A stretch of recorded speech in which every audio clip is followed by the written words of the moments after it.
feature presentation. Welcome back to the 8th best movie podcast in Canada. I am one of your hosts, Matt Rohrbeck, alongside. He's allergic to tomatoes, but he is tomato meter approved. He is the Ellie to my Joel, or is he the Joel to my Ellie? Or Eric the Marchin. Randall to your Dante, or Dante to your Randall. Yeah, everyone go check out our Clerks 3 review and our Don't Worry Darling review we just posted, and a bunch How to Blow Up a Pipeline. There's so many TIFF reviews. Go check those out. Still so many to do. Over on Untitled Movie Reviews. We weren't going to do a main episode this week because we just put out our big TIFF wrap-up episode, which you guys can also go check out. It's the previous episode where we talk about everything we saw at the festival and kind of rank our favorites and least favorites. But Eric, it is time we get to talk. Like, I haven't talked about it enough on the show over the last however many years, 10 years we've been doing this on different various podcasts and different things. I say it is time like it's released, but it's time because we finally got a full-length trailer for The Last of Us. So that's going to be a main thing we talk about on this episode. And I had to do at least a little mini episode, and mini for us could mean an hour, could mean 3 more. hours, 4, 5. Who knows? How are you?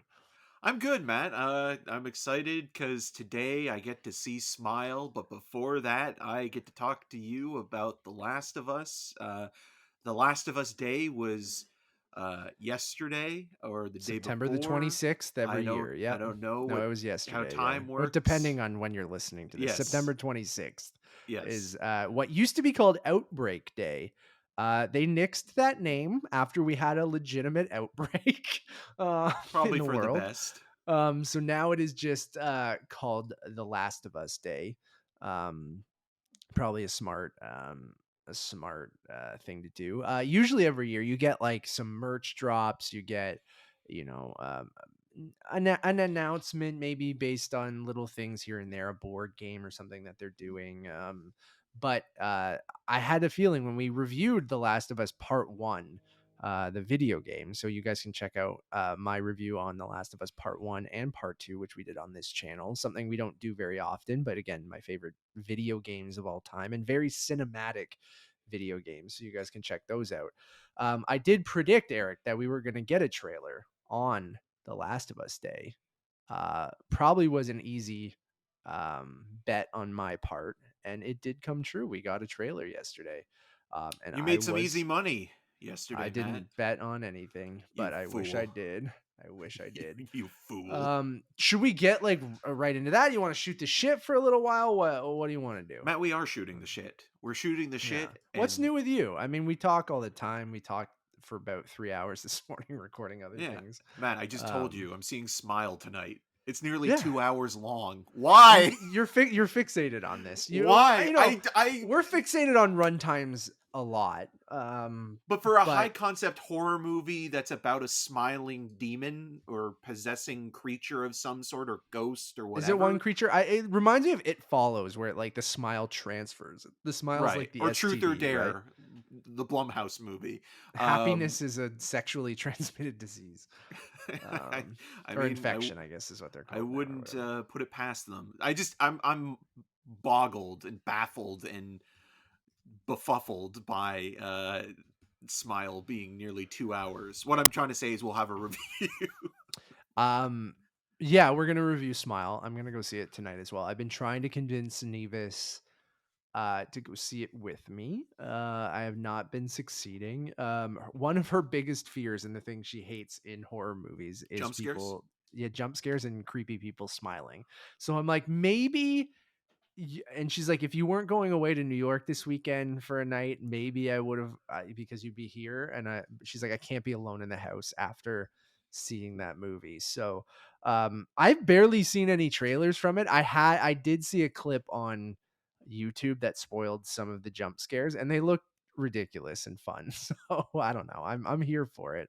I'm not like expecting a masterpiece or anything, but like the ridiculous way they commit to the most absurd jump scares, even in that short clip that I saw, with these creepy people smiling. And also shout out to their like promotional team for everything that they've been doing lately, where they've been placing people with creepy smiles like in different locations on TV. So like we're at the end of the baseball season right now, so a lot of eyes are on baseball, and they bought seats behind the home plate and just had people with creepy smiles look at the camera from behind the like batters the whole time. And they also did it on like the Today Show, I think, in the crowd. So wherever like cameras are showing people in the crowd, they're placing people and just having them do creepy smiles. And I think that's a very clever marketing gimmick, especially for this movie, just to go for, especially for people who don't know what the fuck this movie is, going, why is this terrifying person just smiling in the background? And then you Google it and you find the movie. Like, it is one of the more clever movie marketing kind of things I've seen lately, especially from like a horror movie and stuff like that. Have you seen any of that, Eric, or no? Yeah, it's a good gimmick. I mean, you also showed me during TIFF that there was before it played at Fantastic Fest that there was a review or sort of write up from the director or the producer's friend saying like, "Oh, Sure. this is like a Yeah. great movie to include with all the recent sort of horror output." And it's just like, okay, But then like he you know, did take follow up that. saying he was best friends with the director. So Yeah, yeah, so that take that that with a wasn't a grain of salt. I don't think that was from the PR team. That was just one of his friends saying how great his movie was. That Which, would have been sure, funny if it was from the PR team, though. Yeah, I I'm mean, don't get me wrong. it's spooky season. I'm here for it. I'm down for it. I just wish that it was 90 minutes or less because it kind of feels like that's. Hey, good movie is good movie, Eric. I will go in. You know me, like I do like to bitch about runtimes with you quite a If it bit was too. 3 hours, would you still feel the same way? Black Panther, the news came out that it's 2 hours and 41. But I understand the Which is, reasoning for oh that. You yeah, know, I do too. Smile. I don't understand why it's 2 hours. You're about to find out tonight why it is. Yep. So 1 hour and 55 minutes. Smile. Um, you know what? Go in with an open mind and an open smile, Eric, and maybe you'll have a good time. Well, you know what did put a smile on my face? The Last of Us trailer.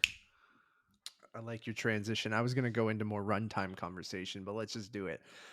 Yes, yesterday on the Last of Us Day, HBO, Craig Mazin and Neil Druckmann all dropped the first teaser, a first official teaser for the Last of Us HBO series. So we did get a brief look at footage during that HBO kind of sizzle reel that we got right as Hot D was premiering.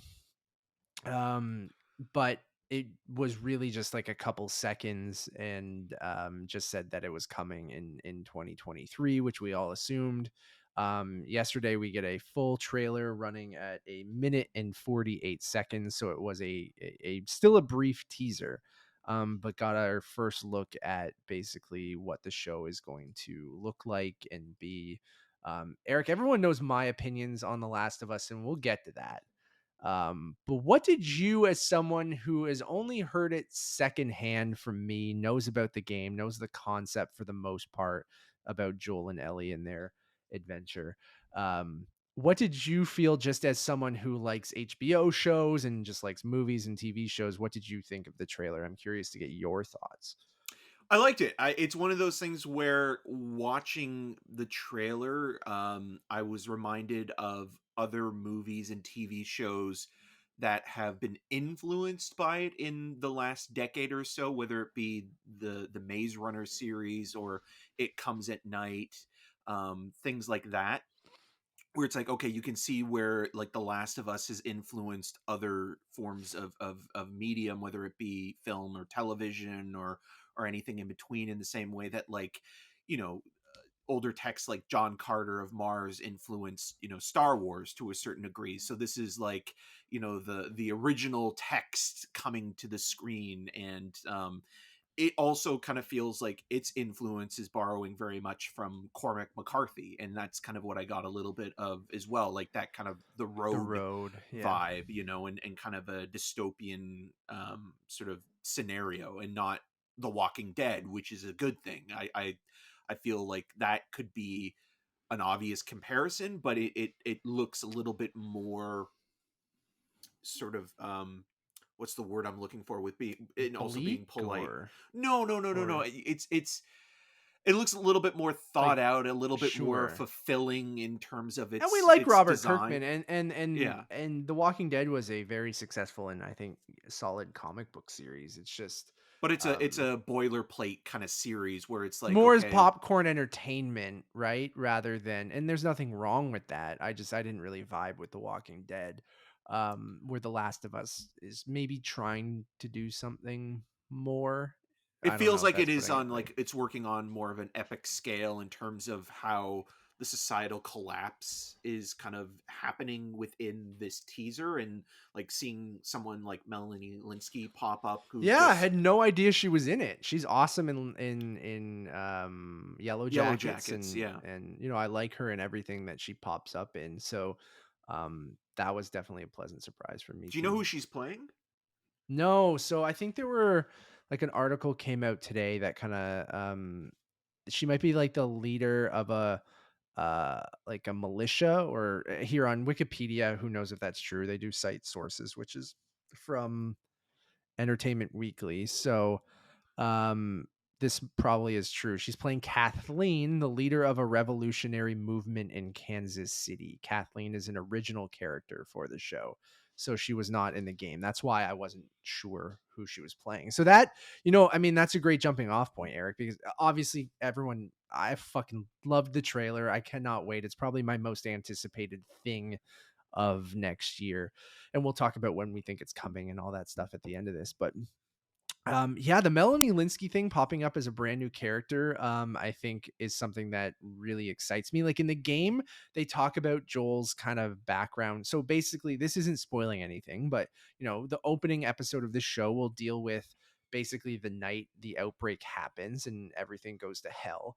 And then the story does jump forward 20 years after the outbreak, at least in the video game. I'm assuming it'll be a similar timeline in this, but maybe because of Pedro Pascal, maybe they only jump 10 years. I have no idea, who knows, but there is a time jump where everything is now basically the world's gone to shit. There's quarantine zones, those have all kind of gone to shit, most of them, and like these different groups, like one is called the Fireflies, which is in the trailer you see them painting over one of their logos, and they're kind of a militia group that goes off on their own to try to find a cure and all this stuff, and that's kind of how the story kicks off. But then Joel also had a history as like a smuggler during those 20 years and kind of had a shady past that we don't know a ton about, but we know that he did some not so great things, and that brings up a lot of that Cormac McCarthy thing where, you know, the scariest thing in an apocalypse like this aren't necessarily the zombies, or I know The Road didn't have any of that, but in The But that's Last of George Us, Romero too, yeah, right? Like the too, where it's creepiest the thing, or humans yeah, are the you know, what people will do in times like this are of kind of the scary. desperation. Yeah, and Joel has that past. So I think maybe who Melanie Linsky's playing is maybe someone who is part of that, you know, a group that kind of is going against the government, or maybe doing some shady things during those times, and maybe they flesh that out a little bit more, which excites me. There's other people we didn't even necessarily see in the trailer, like Graham Greene and other people. Jeffrey Pierce, who plays actually Tommy in the game. I don't know if we see him in this, but we see brief shots of you know, Storm Reed, who's playing Riley, which will be flashback sequences. She's one of Ellie's best friends, who was part of some DLC, which is downloadable content, Eric. So it was basically a story that came out So it's some after sort The of Last drug. of Us. Um, and eh, we know that those flashbacks will be in there. We saw Nick Offerman as Bill. I think there's a brief shot of Bill holding hands with his partner Frank, which is played by Murray Bartlett. You see them drinking wine at a dinner table. You don't see their faces, but it looks like that's them. So Frank in the game, you never see him. You only hear about Frank, and you do sort of see him, but I don't want to spoil anything, but like it's the way that he's in the game is not how they're showing in the show, which I think is interesting as well. Merle Dandridge plays Marlene, which is the character she also played in the video game. So that was interesting seeing her pop up there. I don't think you see Gabriel Luna in the trailer, right? Who plays Tommy, which I thought is there was like a Joel's quick brother. Quick flash shot of of him. him. Yeah. Yeah. And then obviously seeing Pedro Pascal and Bella Ramsey as Joel and Ellie, like I'm shocked at how much of this trailer looks like it's ripped straight from the games, but in real life. And like, you know, having Neil Druckmann's name front and center, like basically feeling like it's going to be extremely faithful to that first game while still kind of doing its own thing, which is, you know, we've seen. Oh, and also Anna Torv plays Tess, who we see in a couple brief shots as well. But also doing its own thing, like with the Melanie Linsky character and having Murray Bartlett play Frank, where I'm still like, oh, I think they're going to like flesh out some of the stuff that they maybe didn't get into the game, because like it's a conversation we've had quite a bit where it's like, all right, you know, the game is 15 hours long or so. A lot of that is gameplay, and the gameplay will be the action sequences in the show. And we see a clicker. There's a brief shot of a clicker, and we also hear the iconic sound if you played the game of those clickers. Oh, that's um another thing, is a quiet place where it's like, oh, I can yeah, see that Jonathan, Krasinski and those a guys, quiet place is Bex very and Last of Woods, Us at times. Yeah. took from um that. and all of those things you've mentioned, I have mentioned The Last of Us in our review of those Yeah, movies. and you can And see it, you know. yeah, and you can see it now, seeing this be made into a television show, a big ass budget HBO show, and it feels like that. You can definitely see that influence on those other things. So I think, you know, Pedro Pascal as Joel. Again, when this casting came out, I remember being like, "Huh, okay, not who I pictured as Joel and Ellie, right?" But I think like hearing Pedro Pascal in that first brief teaser we got back in that sizzle reel, and then seeing Bella Ramsey in context in the same clothes Ellie's wearing in the games, and although she doesn't necessarily look like the Ellie we have in the games, I really think that this trailer kind of nailed the vibe of everything, like, and really feels like it's ripped from the game and being faithful, but still feels like it'll be its own thing. And I'm just so excited for it. And I know it's something we've talked about a lot, Eric, and I'll let you jump in again. But, um, you know, some people go, well, what's the point of this? And I go, well, it's the same thing I've said over and over again, where I'm like, you will be able to watch this and want to watch this, and I'll be able to talk about it with you. And even though I know the plot points that might be coming up and things like that, but like I'm excited to share this with people who don't play video games. And that's the excitement for me. And also just seeing it, like, movies are my favorite medium, right? Like, I love video games and I love cinematic video games, but I also love movies and television more. Um, so to see it get adapted in a faithful adaptation, and something my mom will watch, something you will watch, something Nevis will watch, like, that excites me. That I get to talk about that and you guys experience, and hopefully it lives up to, you know, me talking about it for the last 10 years. And I hope people don't go, oh, that story was actually, you know, derivative or just kind of what I expected or something like that. Like, I hope it holds up to what those experiences I had playing this game multiple times. So like everything I've seen, it looks fantastic. I think the budget looks there. There's some great shots in that trailer. The clicker looks great. I didn't know how that would translate to live action. I don't know. It looks like it's a mix of practical makeup and CG that they'll be using for the clickers and stuff like that. So I am absolutely thrilled. And I went on a 10-minute monologue there, so you can come back and jump in. But No, it means a lot to you, and like hearing you talk about it after having watched the trailer now and having listened to you over the years, talk about it. It's like it's finally coming together, because this thing has been in various forms of development Sam over. Raimi was going to produce it at It one was going to be a point. film or a film Yeah. series, and now it's, becoming a TV series, and even, that's going to be interesting to talk about as, the show begins to air, because like, how much of it is going to, break in terms of the continuity, but also how is it going to play out with, the whole 15 hours of gameplay versus a narrative season or Of 10 seasons. hours of television. Yeah. Yeah, and then even, The Last of Us Part 2, and how that incorporates into the storytelling. I mean, you mentioned the narrative jump, and even just watching a lot of Dragon Ball and Dragon Ball Z, and how that show has a lot of narrative jumps It at just jumped certain 7 years points for me again. yeah, in certain Hot D right now, seasons. man. Hot D, another Game of Thrones show, which I know you're not watching, Eric, and this doesn't spoil anything for anyone, but it is jumping like the most. It's Dragon Ball Z on crack when it comes to time jumps, because like they're just like episode 1, episode 2 jump 3 years, episode 3 jump 4 years. Okay, now we're staying here for another year. Okay, episode 5's now we're going to jump 10 years and they're new actors. So like that's the stuff. And I had this conversation with Nevis where, yeah, there's that 20-year time jump at the beginning of this, which I think we'll just see probably a slightly de-aged Pedro Pascal.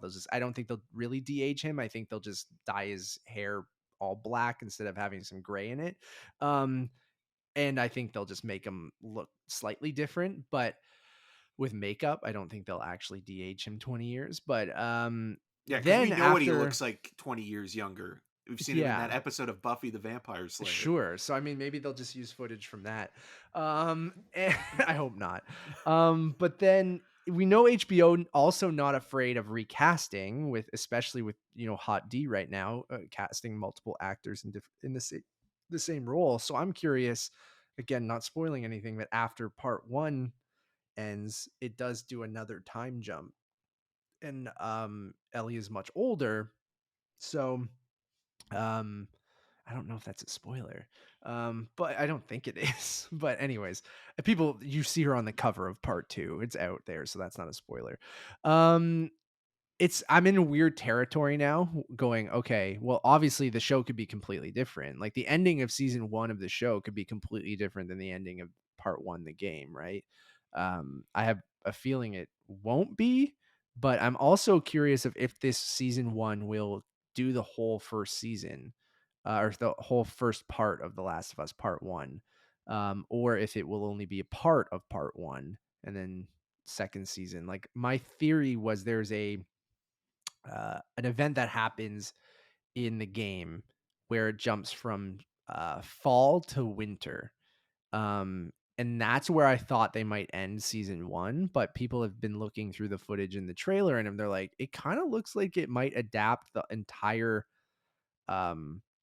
first game, which is wild to me, like in one season. And then I'm like, do they jump to part 2, or are we going to get basically brand new stuff between the end of part 1 and the beginning of part 2, where the show kind of fills that in by continuing it over because they don't want to recast Bella Ramsey, or maybe they do recast Bella Ramsey and they jump into an older Ellie for part 2. But I'm very curious to see where they'll end this season 1. But the quality, man, just looks like it has that HBO polish on it, even from this trailer, that I'm like, oh, they're going all out for this. And like, I'm so glad it's HBO doing it, right? That it's not like no offense to a Netflix or a Prime Video, or, I don't know who else would have maybe tried to make this, but Apple. an AMC even, I guess, is Walking Dead on AMC? They wouldn't have done it. Yeah. I'm thinking like Better Call Saul and all that stuff. Like what other premium, FX or something like that too.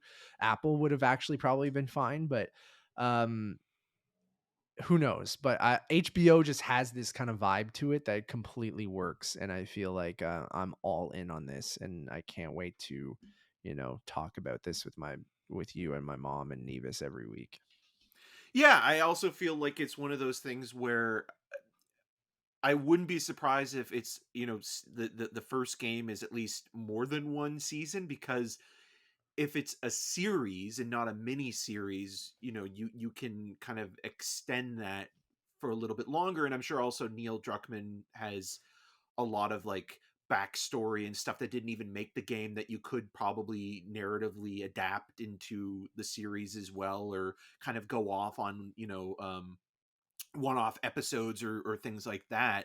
But having two Game of Thrones alumni in this show as well, and to your point with like the time jump thing, I could see season maybe 3 being the one where it's like they recast Ellie, and then kind of do season or The Last of Us Part 2, because I don't think it's going to be a show that lasts more than probably 4 or 5 seasons because of I how agree. probably expensive it is to make and maintain. And even if it does do well, which it probably will, like you hear about, Hot D and Game of Thrones and even past shows like Rome on HBO, all kind of having, maximalized budgets when it comes to, like, $8 to $10 million an episode. And it's hard to sustain that even when you are a very popular series. So I could see them kind of having maybe not everything mapped out, but a good idea of like how long they want to go. And probably by the end of the first season, you'll know, Matt, specifically like where things are headed in terms of, are they going to go to, part 2 for season 2, or are they going to still be in part 1 for season 2? And so like those things will probably become much clearer to you and Near other. episode 6, 7, 8, probably. Yeah. Yeah, and you'll be able to kind of understand where that's going faster than, someone like me who's watching it for the first time and being like, okay, like these are the character beats and the moments and things like that. So it'll be interesting to see how it all comes together. But again, I just don't see it lasting longer than, 4 or 5 seasons at the max. But it also kind of feels a little bit like the way that Damon Lindelof approached Watchmen, where it kind of was both respecting the original text but then kind of adding to the world building and fleshing things out. Totally. It could be a 2-season thing, dude. They could just be maybe adapting part 1 and part 2, right? Like that could easily be their trajectory. Like look at Watchmen, one and done. Leftovers wasn't incredibly successful for HBO, but like it found its footing and rebooted a couple times and eventually just told the story it wanted to. But yeah, I'll be fascinated to see what they do. If it's like extremely popular, like Game of Thrones level popular, like especially how well Hot D's doing as well, and if this comes off the coattails of that, and that will end much earlier probably, but this could maybe lead into the second season of Hot D. I'm not sure, but um, I'm with you where I could see it going 4 seasons. You do 2 seasons on part 1 and 2 seasons on part 2. And then you could continue the story even after part 2, but that really depends on if Naughty Dog plans on doing a part 3, which I assume they will do. There's also a new Last of Us game that they're working on, which is a multiplayer game that's supposed to be we're going to hear more about next year, probably around the time that this show comes out, to capitalize on that.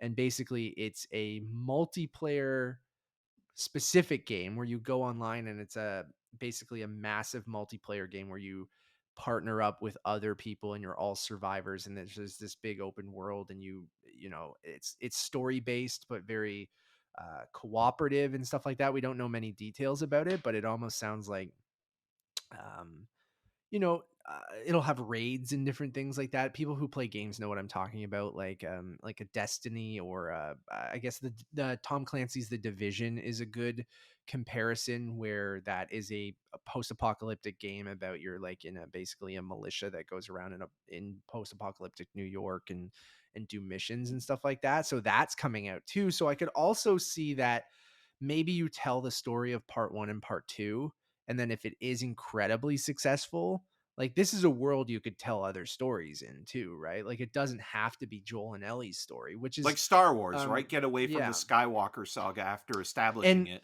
and I think that's a great point, because I know a lot of people who are huge fans of this game that go, I don't need to see Joel and Ellie's story again, right? And then I make that argument of like, okay, but this isn't necessarily, it is for you, it's for the fans, but it's also for people who never experienced this story before. And it is a great story. So let's get it in front of more people's eyes. So I think they might know that and then go, well, and all those people were like, well, why don't you just tell a story in the Last of Us world that's not about Joel and Ellie? Like, sure, Joel and Ellie's story is but there's got to be other super important stories that are taking place in this world, because this is very central on two characters, right? um and the Fireflies, they establish the what's the group in the second game, the wolf something, forget. um it's been a little while, and I've been playing a lot of part one. Um, I I think you could then spin this off like they did with Hot D of telling other stories in the Last of Us universe. And I think that might be even the idea going in. But even though that this story might even be 1 or 2 seasons, maybe 4 or 5 at the max, like it is a world that if people buy into this world, that there are other stories to tell. And there's even other stories that have been told in the games through environmental storytelling of you're picking up notes and reading about other survivors, and there's other families and other people that lived in these other sections, and you get all these kind of side stories in the video game through you collecting stuff. So there's already like a You know what ton that of stuff just that, I just want to cut you yeah, off there for a please second because you jump know what in. that reminds me of. Again, going back to Alan Moore, there's that sequence in V for Vendetta where Natalie Portman's character is in the prison cell and she reads the note that's kind of hidden in the cell, and it gives the backstory to two women falling in love and being separated by the government. And then that was, I think that was Imogen Poots's first film role, and so like that's kind of what it was. What you're describing reminds me of. Yeah, and that's exactly how you know Frank's story, which is the Murray Bartlett character in this. You learn about Bill and Frank through notes in that game. So they're already giving you some of that in the show. And there's a whole, oh god, what's the character's name? It's like Ike, no, not Ike. Last of Us side story. And then the other thing I was thinking of was the Washington Liberation Front, which is again a militia paramilitary group in the second game that they could uh, tell some in here. I'm trying to find. People are going to be yelling at me.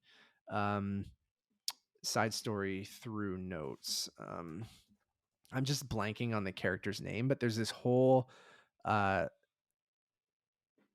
side story of this character in these other survivors that are in The Last of Us. And I think that's maybe you could even pull from some of that, right? So yeah, man, there's so much that they could do, but I really am just Ish. I said Ike, it's Ish. So Ish's story from The Last of Us is really interesting. Like you go through all these different areas and you follow basically his whole path of how he was surviving and who he helped out and what he was dealing with. And I think you could spin off and do Ish's story. You could do different things like that, and each season could be some other group of survivors or something, or you could just do a whole continued story on something else. So it will be Almost sounds really weirdly like interesting. After Sun in a weird way, where like, Mm. you have the main character of that film looking back at a key moments of her life as a kid growing up and revisiting it through the framing device of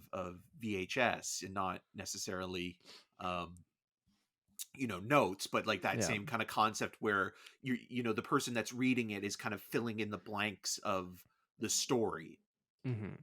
And I'm sure we will get some of that in the show, even just to show other people's stories through stuff they find. Like a lot of, Ellie is inquisitive, and she was born during, she doesn't know what the real world was like, right? Because she was born after Outbreak Day, so she's kind of learning what the world was like through those notes and through comic books and different things like that. So um, that'll be interesting as well to see how they handle that. If there's going to be more flashbacks to present day or the real world, not real world, but before it went to shit.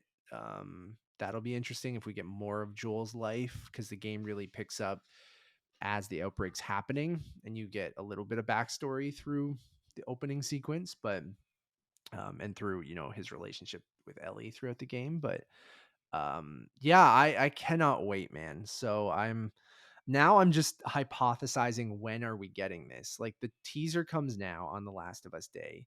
You could make an argument that we're not getting it until next Last of Us Day, next September. But I think that's a long time to wait. But Well, you got to think as well. Okay, this is more so to do with like the industry side of things. Pedro Pascal right now is also doing The Mandalorian. The Mandalorian season 3 is coming up at the Which end of the he year. can mostly just do a voiceover on. Like he doesn't necessarily have to be Right, there. but I'm talking more about like press junkets and stuff Sure. like that as well. And that show's going to probably start a fourth season at some point in the near future. So, scheduling wise, he's probably got other things he wants to do as well, and also taking time off. So it might be something that it's like, okay, well, maybe the Mandalorian will have influence on when The Last of Us will air. So maybe it's something that will be like, okay, well, if it's coming, in the late fall, in the winter, or the end of this year, with the Mandalorian, maybe The Last of Us is something where it's like, okay, well, let's give some breathing room, and because the comparisons will be there as well, right? I mean, with the whole, the father figure taking care of, Sure. the adopted child, um, and so I could see The Last of Us being a show that kind of maybe starts late winter, early spring. You mentioned, if it were, to play at a film festival, it might be South by Southwest. That might be a Which good is in sort of March. launching off point. Or yeah, to what you just said, it could be something that is a fall premiere. Although it seems like something like that you'd want to get a head start on. So Yeah, so let's look at I'm going real nerdy in this. I agree with everything that you said. Let's look at HBO this year, 2022. So we had Euphoria season 2 and The Righteous Gemstones both premiere January 9th. So that was your January stuff. Then you had mm, Somebody Somewhere on the 16th. You had Bill Maher and The Gilded Age premiered at the end of January. I think we are getting Age season 2. I'm assuming another season of Euphoria is on the way, but usually that takes quite some time, right? I don't know if it's yeah, coming the this more time the January. better. Let's leave that show. Sam Levinson. Gemstones I think is continuing, like it's going. So I don't know if they've worked on a season 3 there. Um February, you had Painting with John. I have no idea what that is. And My Brilliant Friend, season 3. Never heard of that. So, Well, that's an um, international show, and Painting with okay. John is with John Laurie, who also there was the Fishing with John, which was shows in the late '90s where he's like a painter artist type. He's actually in the Anthony Bourdain doc. He's kind of Okay, got that cool. gruff voice and that Yeah, I goatee. do like that guy. Yeah. So February, I mean, February's looking pretty open. Like, say some of these shows do come back, like if Euphoria, and Righteous Gemstones, let's look this up. Euphoria season 3 would be the next one. Um, so they are working on that, but I have no idea um, if it's going to come out basically next year. Um, and then you have in March, Winning Time, Undercurrent. Winning Time was the big show in March. And then April, the big shows were Barry and Gentleman Jack, The Baby, Black Lady Sketch Show. June, Irma Vep and Westworld. And then July, The Rehearsal. God bless The Rehearsal. And then you kind of, it was mixed until, White Lotus is coming. White Lotus just got announced basically a month before it came out saying, oh, it's coming October 30th. So this could just be like, oh, Last of Us is coming next month. Like But I randomly could I could getting see a, I could see an earlier date being established because this is yeah. this is sort of Like an Hot event D, like, series. Yeah. yeah. And Hot D premiered what 6 weeks ago or something like that, right? Like, Yeah. so yeah, I don't know. I could see like that February March is kind of what I'm feeling right now. So, and that's exciting. But who the hell knows? Um, I think South by Southwest premiering it there with the Texas tie-in with Joel, I think could be um an interesting place to premiere it, especially with like that talent that we've said, like very film festival friendly directors and stuff like that too, where it kind of, and South by Southwest always has like big TV premieres as well. And South by Southwest runs March 10th to the 19th. So if it had a late March premiere, that could kind of make sense. So I'm And going it to put also my, helps out the film festival too, right? It could be like their version of the Fablemans, where it kind of, post pandemic kind of brings more people, to the festival. yep. So anyways, I can't wait. It looks awesome. Um, will I launch a Last of Us show? Maybe. I'm thinking about it. Because I know we'll talk about it on this show a lot too, but I might just want like a dedicated. I've always wanted to dabble in the after show of those podcasts that are very specific on one thing and dive into that. And I think that could just be fun. You got to think this is a Sunday night show too, because that's like, that is prime HBO time.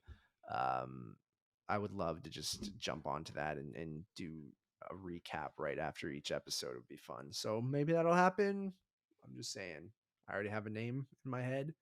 And maybe I'll launch that. We'll see. I love this fucking series so much, so I can't wait for more people to see it. Um, Anything else, Eric? We were just kind of recuperating after TIFF. Yeah. So like there's not I mean, we're going to New York this weekend. I don't know if we've like publicly talked about that other than like I tweeted it on our channel, and like I think you mentioned it on one of those reviews that we did. Yeah. So we're going to New York on the weekend for the New York Film Festival and attending the screening for White Noise, the Noah Baumbach movie starring Adam Driver and Greta Gerwig. And that will be a conversation that we'll have once we are back, and we'll also do a review for the film. Yeah. So we went to the New York Film Festival together on your 30th birthday. Mm-hmm. I've gone once as press before, which was almost 9 years ago. Well, was 9 years ago that I Yeah, went because it's for press. 2013, right? Mm-hmm. Yeah. Right after I met my wife. And I'm excited to go back. We haven't been to New York. We went to that quick jaunt over to Los Angeles last year, which was this I'm more excited for because LA was a blast. But that 7-hour flight each way in a 24-hour span was just not a great idea. An hour and a half to New York, even if we have to get to the airport early and stuff like that, is much easier and much more doable. So like I'm excited for the quick jaunt over to New York, see a screening, go to a Jaunty. party, watch a press conference, and we'll come talk about that on the next episode, as well as like you mentioned, review our one review from New York film festival this year. I still put the branding on there and everything, like we're covering it. But yeah, I'm excited. It's always fun to just kind of do these quick trips and get out. And I love New York, the city. Will I get some Dunkin' Donuts? Absolutely. Will I get some Taco Bell breakfast? Possibly. I've never had it. I've really wanted to, so that's kind of on my list. You'll buy some Blu-rays, I'm assuming. Yes. Yes. I mean, I would love to do Olive Garden, but we need more time. Yeah, I don't think we'll have any time for the Times Square Olive Garden, our number one restaurant in New Yeah. York. Highly rated. I did, yeah, yeah, classic. Yeah, because it will be we haven't got our itinerary yet, but it'll probably be pretty jam packed up until like basically I'm landing a little bit earlier than you. Yeah. And then we'll have some time on Friday to kind of do some stuff most likely before we have to be at the premiere. But I'm just excited to go back to New York. I really love that city. Yeah, it's been 3 years since I've the last time I was there, and the last time that I was for Noah Baumbach's Marriage Story. So um, there's some symmetry there being Oh, were bookended. you? Yeah, Yeah, there you go. yeah. Was that wasn't also at that was just a private thing. It wasn't at the That film yeah, festival, that was right? just it was New York because I mean Noah Baumbach I think is most like I'm sure he has a place in LA, but like he's sort of based in New York and part. I mean both. I mean, Marriage Story is also based in both New York and LA, but there is that New York kind of grounding to the story. So I think that's why Netflix had that sort of late November, early December awards consideration campaign at that point. So yeah, it's always interesting to see like how things are decided, and this works actually really well also because in past situations we have seen the movies, so in this case we haven't, and that's kind of exciting as well. So we're that adds to the trip where it's like, oh, we get to see a movie we haven't watched yet, and get And we to don't feel like what was I gonna say, like shills for just or yeah, whatever, just trying to like, oh, it's a trip, like I know I've seen Power of the Dog or Marriage Story or something like that, but or Roma. I'll take the free trip. But yeah, But this if one you we like the actually, movie, I think that's oh, okay I'm though all as for it. well, Again, right? I whatever. If people are gonna offer, take up these opportunities. Like Yeah. you're not gonna get many of them. So I'm all for it. Um yeah, I'm excited for that. Other than that, I've been watching a buttload of Dragon Ball Z Kai. Dragon Um Ball, Dragon which Ball we Z. haven't got a Dragon Ball update in quite some time. This this time code is called New York City and Dragon Ball. Uh because I'm not making a separate time code. Um I finished I mentioned this to you already, but I'll just say it again. But because we do talk off air. Um Do we? I finished the Cell Saga, which was awesome. 7-year time jump. I'm now in the World Tournament Saga, which is right before the Majin Buu saga. Majin Um, Buu with Babati and um, Dabura. so I am in the World Tournament Saga. Just absolutely loving the vibes. I love the Cell Saga. I haven't really talked about it because I watched it like kind of before and during TIFF, so we haven't really had a chance to talk about it. Imperfect Cell, baby. Oh god, Yeah. I love his gross little tail. I love his backstory that he has the DNA of all the world's most ultimate I warriors. So must he's like, absorb the yeah, androids. he's part Goku, part Piccolo, part fucking everyone, and it was so cool his origin. And when Trunks might be my favorite character in Dragon Ball Z. Love that motherfucker. He comes in, slices Frieza up. Those first moments, I'm like, this Kills King shit. Cold. Yeah, King Cold. Absolutely loved that. Love the Trunks character. So now even seeing Kid Trunks now is awesome too. So I love future Trunks, but I also love Kid Trunks. But so loved the Cell Saga. Got to that point again where I think I've been watching too much Dragon Ball Z at once, where Too much going dragons, man. With right Hot into D and that. yeah, that's true too. Um and a lot of time jumps in both shows. I Going from the Frieza saga immediately into the Cell saga and watching them and binging them, I'm like, I remember people saying like, well, Dragon Ball Z is way more battle focused, right? Where Dragon Ball was more adventure and comedy focused. Um, I'm loving it because it's intense, it's action packed, the storytelling's ridiculous. Like, I, I'm I'm having a blast watching it, but I think it was a lot at once. So why now that we've taken a step back after the Cell saga and they've slowed things down a bit, where in the World Tournament Saga really reminds me of OG Dragon Ball, and I really loved my time watching Dragon Ball. Like I liked the adventure nature of that show, and I'm feeling like with Gohan being in high school and training Goten and having everyone kind of just be at home with like Vegeta training Trunks and Goku RIP for the 100th time is up with King Kai. And like I just like that it slowed things down a bit where the earth has been at peace for 7 years.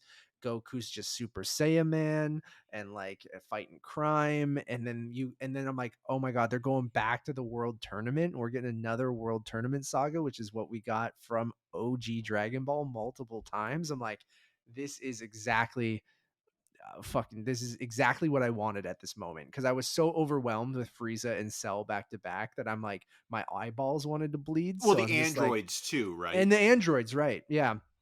And so I just loved that they slowed things down. Krillin with hair, Oh so God. unsettling, so Disturbing. unsettling. The most is grosser than Frieza's tail, or I I mean, had the Cell's action figure tail. of that Krillin Did you? too. I Yeah, did. that's hilarious. And his arms were like this. Yeah, yeah. I mean, I love Krillin, but like I do Krillin too, with but with hair is like, hair, I'm like, it's he's like, disturbing. it is a funny joke where they're like, oh, I thought you were bald. He's like, no, I just shaved it like all the time. It's like, oh, that's funny. Um, but I love the slow down kind of. I love the split up between the kids group in the World Tournament Saga and the adult group. I love that you're bringing back all the world's best warriors that all just want to compete against each other in the World Tournament Saga and like official things. I'm at the exact moment where Goku has to fight Vegeta in the first round of the tournament. I'm like, that is perfect. Like that whole thing of like Vegeta has always just wanted to best Goku, and now he has to officially like fight him in the world tournament. I'm like, world martial arts tournament. I'm like, this is perfect. And then you have fucking Goten and Trunks putting on a costume and fighting like they're like the three kids in a trench coat kind of thing. I'm like, this is good shit right here. And I'm like, I'm loving the vibes, and I know shit will hit the fan very soon. They just introduced God, I love all the nomenclature they use in the show where there's always someone more powerful than the super powerful person that you know. So they're like Supreme Kai just got introduced or whatever. And I'm like, or Ultimate Kai or whatever. And I'm like, this is where Piccolo just he bails out. He's like, I'm not fighting this guy. And he's just like, I give up and like walked out. And I'm like, what is going on here? And then they reveal that it's like Supreme Kai or something. And I'm like, this is great.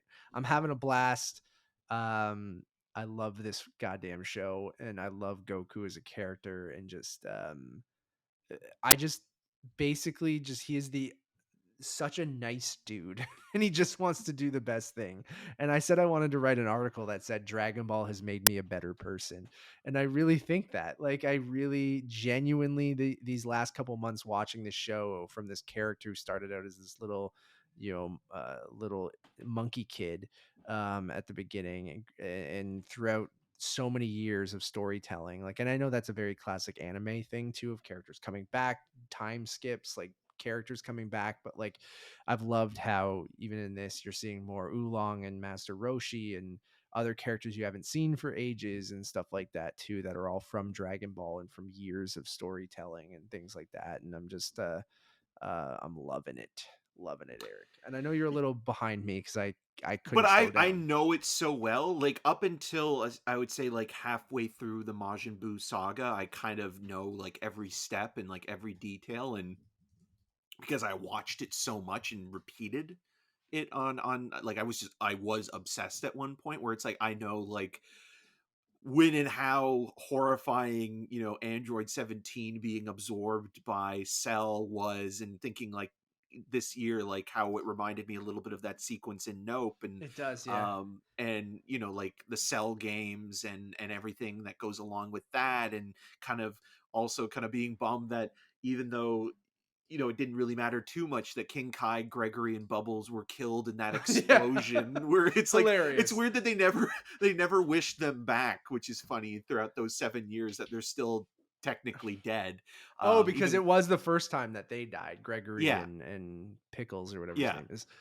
But I mean that's funny as well when they're trying to figure out like where they're gonna live after that, and like it's a blast. It's one of those shows where it's like there's so many great moments throughout that it's like once you've seen it or once you've rediscovered it or if you're seeing it for the first time, it's hard not to love, and like it is addictive, and like it kind of finds like the perfect sort of like spots to kind of really either hook you into watching the next episode, or it's one of the most easy watches to kind of enjoy, and with kind of like the power level and the hierarchy of Dragon Ball Z always changing.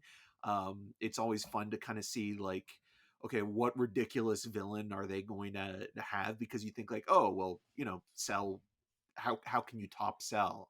That's everything in the show, which is the best. And they always find some ridiculous way to go, this person's even more powerful. This So pink gumball is the most powerful being in the universe. yeah, so Fight it. they have to keep doing that, and it's the same thing, but it's ridiculous, and they always find some interesting hook, right? Even though if it is repetitive and stuff like that, like it still is engaging and fun just to have on. So I can't wait because I'm also going to jump into Super, and this is just me because like I don't want to spoil things and different things like that, where I'm like I really wish I could see that new movie in theaters. It's just I'm hoping the timing will work perfectly because it did get an IMAX release, that like Cinesphere like magically right after I finish watching Super in like 2 months or whatever it is, like we'll play it at Cinesphere or something like that. But I'm holding off until I watch it all to go see that new movie, which people seem to like. But I would have liked to see it on the big screen. I think that would have been fun. But Yeah, I only know one person who saw it, and I haven't heard anything from them. My cousin saw it, and I think he liked it. I don't know. He never talks to me, but he's a big Dragon Ball fan, so the fans will go, and it kind of shows that it's like it still has you know hardcore fans that have been with it for maybe a decade plus, and fans that are finding it now. So it's one of those things where it's like I rather have an animated movie than another live action film with Justin Chatwin. So um you you know know, someone is going to take a stab on it again. And like, I want it to be great or I want it to be good. Um, I personally would rather just invest in like a really great animated one like they did with Superheroes. So, um, but I don't know. Someone will do it, and I will be horrified until I actually watch it because I'm so traumatized from that last one. So, oh, it's bad. um, I think we should still do a commentary or something on it. I think that might be fun after I finish watching Z, or you also finish watching Z. I guess we could just do it now because it only handles Piccolo, right? Like, doesn't it? Like, isn't he the Well, it's villain it's or yeah, it's mostly, I mean, it's not even really true to the source any of it? material. Yeah, but So, like as in characters, like it don't Piccolo is the bad guy but in it, Piccolo's right? not he's barely Is he? in it though. Like Yeah. Who's the bad guy in it? it was like You a like watched it recently. yeah, and I've already forgotten about it. Oh, who was the villain? I think it was like another Saiyan type character because I Oh, remember do they bring it? That makes sense yeah, actually. Like if it's Raditz or fucking kind of, but it um wasn't Raditz. Like it wasn't like in namesake anyways. Dragon Ball. Maybe I'll watch that tonight. Oh God, Um no, Matt, why? You're seeing don't do it. Smile tonight. Oh yeah, I do need to go see Smile. So We're reviewing um Smile. I do really want Oh, to got watch it. screener invites for Werewolf by Night. Did I already fill that out while we were talking? I did. Oh, okay. All right, guys. I think we're gonna wrap that mini episode here. Unless Eric, there's any last words you want to say before you go see Smile. I can't believe it's an hour and God 55 damn it. minutes. All Type right. 90, man. Come on. Thank you all for listening or watching. We really, really do appreciate it. We'll be back next week with an episode covering our hijinks in New York City. Will we get Sbarro or Olive Garden? We'll see. I Or will get a giant Dunkin' Donuts iced coffee because their large is large and I love it. I love those American coffee Sugarfish, maybe, sizes. if it's Oh, not packed to the if we gills. I know they opened a couple newer locations. Like there's not just that one anymore, or Right. but there's another one on Manhattan closer to where we probably are going to be. I'd even be for getting the takeout box. I've never gotten the to go box. I've only sat there. Will I Right. wait 3 hours again? I don't think so. No. But oh god, Sugarfish is good. Uh, it was in Cobra Kai recently, right? Or no, I think it's in Was it the season 2. rehearsal? I The thought it was the rehearsal rehearsal. as Yeah. well. But it was also in Cobra Kai at one point too. Just the best shows. Go check out all of our TIFF reviews and our other reviews over on Untitled Movie Reviews. We have lots of stuff up right now, like our spoiler-filled review of Don't Worry, Darling, as well as our spoiler-free review of Clerks 3, as well as all of Same our movie. basically we gave the same ratings to both of them, both of us. So all of our TIFF 2022 reviews, like How to Blow Up a Pipeline, The Greatest Beer Run Ever, Woman Talking, Pearl, Triangle of Sadness, Banshees of Inisherin, Empire of Light, The Whale, The Fablemans, Glass Onion, Bros, Brother, and Weird. I gotta plug it all, Eric. So someone's gonna be in there going, "Oh, I don't care about that." I do care about that movie though, so I will go listen or watch that. I do care Um, about the greatest beer run ever. on Apple TV this Friday, September 30th. Load it onto your iPhone for the plane ride, baby. Go check Doing out a our. little more thinking and a little I'm less gonna. drinking. I'm doing a little more drinking. Um, Go check out our TIFF wrap up, which was the last episode 132, as well as one stop shop for everything. Just head over to Letterbox, which is Untitled_movies. As always, my name is Matt Rohrbeck. You can find more of my work around the internet, mostly at UntitledMoviePodcast.com, and follow me on all those social medias at Matt Rohrbeck. And I'm King Eric. You can follow me on all the social medias at EM6211, and my video reviews are on rogerstv.com/cinemascene. I just wanted to change up the order. Until next time. Dragon Ball Z rules.